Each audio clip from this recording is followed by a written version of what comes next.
Assalamualaikum warahmatullahi wabarakatuh. Perkenalkan, nama saya Muhammad Nafi dengan nomor BP 2010 Di sini saya akan menjelaskan soal nomor 1 UTS Ekonomi Perencanaan. Di sini ada 3 poin yang dipertanyakan. Yang pertama yaitu perlukah pembangunan ekonomi itu direncanakan? Menurut saya sangat perlu, karena dapat dilihat dari sudut pandang ekonomi, alasan perlunya perencanaan itu adalah yang pertama itu agar penggunaan alokasi sumber-sumber pembangunan yang terbatas itu bisa lebih efisien. Kemudian agar perkembangan ekonomi atau pertumbuhan ekonomi menjadi lebih mantap dan agar tercapainya stabilitas ekonomi dalam menghadapi siklus yang konjungtur.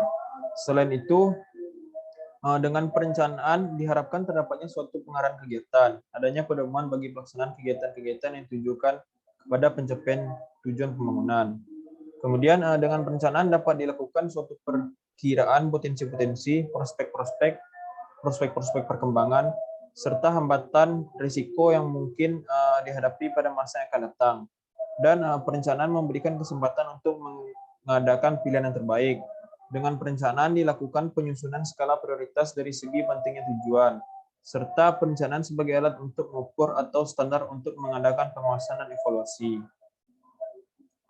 Yang poin kedua itu apa beda antara perencanaan pembangunan dengan perencanaan ekonomi. Di sini perencanaan pembangunan ialah kerangka yang dibangun dengan hati-hati yang memiliki cakupan jangka panjang. Hal ini biasa digunakan untuk membantu komunitas di berbagai situasi. Rencana ini sering disusun oleh sektor pemerintah yang berkaitan dengan pembangunan ekonomi, seperti Bappenas, dan biasanya ditinjau setiap tahun. Setiap 3-5 tahun rencana biasanya benar-benar diperbaharui agar lebih selaras dengan kebutuhan dan keadaan masyarakat.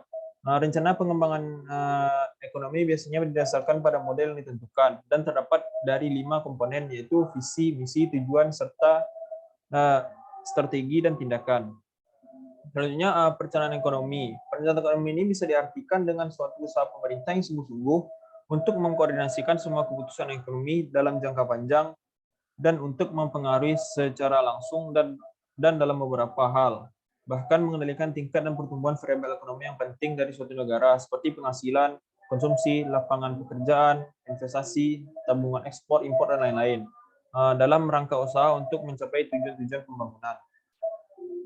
Selanjutnya yang terakhir itu definisi perencanaan ekonomi menurut pemahaman saudara. Menurut saya perencanaan ekonomi ini adalah suatu rangkaian yang disiapkan serta dipertimbangkan terkait variabel-variabel ekonomi yang harus dicapai dari suatu negara atau wilayah tertentu dan dalam jangka waktu tertentu. Variabel-variabel ekonomi ini dapat berupa yaitu GDP, konsumsi, tabungan, dan lain-lain. Mungkin sekian presentasi yang dapat saya jelaskan. Apabila ada kesalahan, saya mohon maaf. Assalamualaikum warahmatullahi wabarakatuh.